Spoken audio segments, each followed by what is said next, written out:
ಎನಗೆ ನಿನ್ನಲ್ಲಿ ಭಕ್ತಿ ಇರಲಿ ಇಲ್ಲದೆ ಇರಲಿ,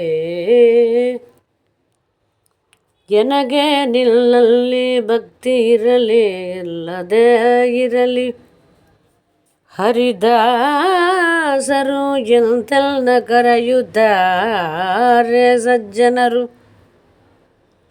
ಹರಿದಾಸರು ಎಂತೆಲ್ಲ ಕರೆಯುತ್ತಾರೆ ಸಜ್ಜನರು. ಹರಿದಾಸರನ್ನ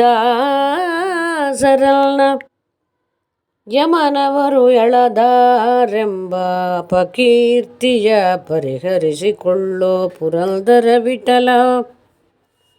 ಹರಿದಾಸರನ್ನ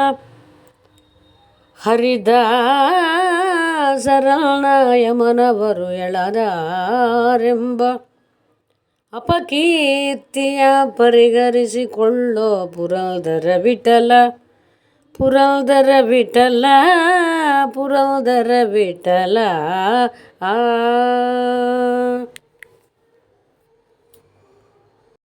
ಹರೇ ಕೃಷ್ಣ. ಈ ಒಂದು ಊಹಾಭಾಗದೊಳಗೆ ದಾಸರು ಕಲಿಕೊಂಡಾರೆ, ನಮಗೆ ಭಕ್ತಿ ಅದೆಯೋ ಭಕ್ತಿ ಇರಲಿವೋ ಹೆಂಗೆ ಬೇಕಾದ್ರೆ ಇರ್ತೇವೆ ನಾವು. ನನಗೆ ನಿನ್ನಲ್ಲಿ ಭಕ್ತಿ ಇರಲಿ ಇಲ್ಲದೇ ಇರಲಿ, ಭಕ್ತಿ ಇದ್ದರೂ ಆಯಿತು ಇರ್ಲಾಂಗಿದ್ರೂ ಆಯಿತು. ಹರಿದಾಸರು ಎಂತನ್ನ ಕರೆಯುತ್ತಾರೆ ಸಜ್ಜನರು. ನಾನು ಅಂಥ ವೇಷ ಹಾಕ್ಕೊಂಡಿದ್ದೇನೆ.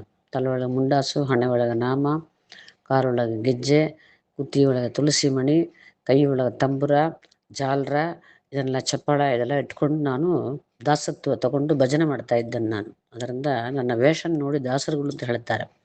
ಹರಿದಾಸರು ಎಂತನ್ನ ಕರೆಯುತ್ತಾರೆ ಸಜ್ಜನರು. ಅಂತ ಹರಿದಾಸರನ್ನ ಯಮನವರು ಎಳೆದಾರೆಂಬ ಈ ಅಪಕೀರ್ತಿಯ ಪರಿಹರಿಸಿಕೊಳ್ಳೋ ಪುರಂದರ ವಿಠಲ ಅಂತಾರೆ.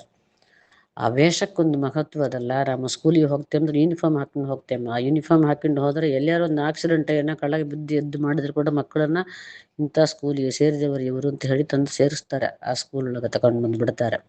ಆ ಥರ ನಮ್ಮ ವೇಷ ಮುಕ್ತಿಯ ಯೋಗ್ಯತೆಯಾದ ವೇಷ, ಅದು ಭಗವಂತನ ಕೊಂಡಾಡುವ ವೇಷ.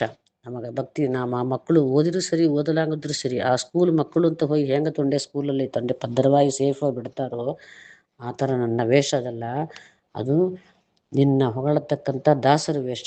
ಅದರಿಂದ ಆ ವೇಷಕ್ಕೆ ಮರ್ಯಾದೆ ಕೊಟ್ಟು ನನಗೆ ಭಕ್ತಿ ಇದ್ದರೂ ಇಲ್ಲ ಅಂದ್ರೂ ನನ್ನ ಕಾಪಾಡಬೇಕಾದ್ದು ನಿನ್ನ ಕರ್ತವ್ಯ ಅಂತ ಹೇಳಿ ದಾಸರು ಹೇಳ್ತಾರೆ. ನನಗೆ ನಿನ್ನಲ್ಲಿ ಭಕ್ತಿ ಇರಲಿ ಇಲ್ಲದೆ ಇರಲಿ, ಹರಿದಾಸರಿಗೆ ತನ್ನ ಕರೆಯುತ್ತಾರೆ ಸಜ್ಜನರು. ಹರಿದಾಸರನ್ನ ಯಮನವರು ಎಳೆದಾರೆಂಬ ಅಪಕೀರ್ತಿಯ.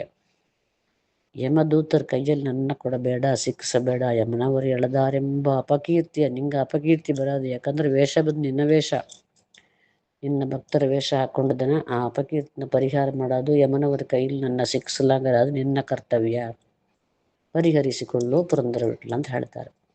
ಅದರಿಂದ ಅವಶ್ಯ ನಾವು ಅಂತರ್ಬಹಿರ್ ಎರಡು ವೇಷ ಉಂಟು.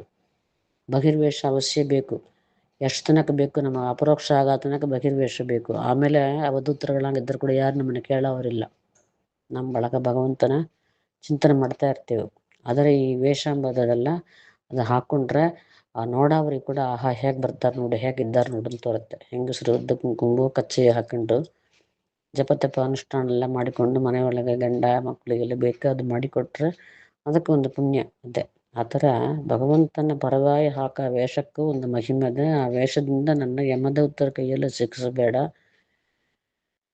ನಿನ್ನ ದೂತರು ವಿಷ್ಣು ದೂತರ ಕೈಯಲ್ಲಿ ಶಿಕ್ಷಿ ನನ್ನ ವೈಕುಂಠ ಸೇರಿಸು ಅಂತ ಕೇಳ್ತಾರೆ ದಾಸರು. ಶ್ರೀಕೃಷ್ಣಾರ್ಪಣಮಸ್ತು.